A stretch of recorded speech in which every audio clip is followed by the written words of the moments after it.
ប្រឹងរក្សាស្នេហាថែមស្បត់ថាមិនទៅណាចោលគ្នាប្រើ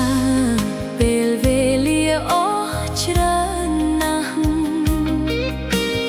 ដេកពេលនេះពុំងា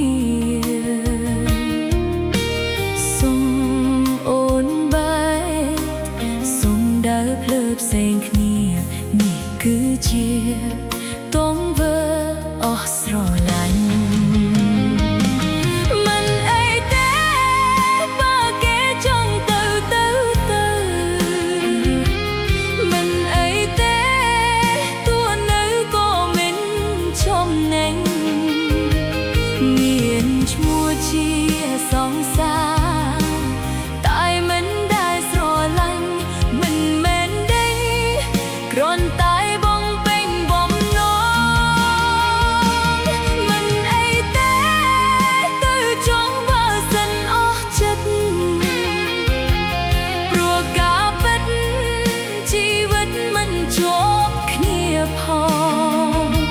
ខ្ញុំនឹងឈឺតិចជ័យបំភ្លេច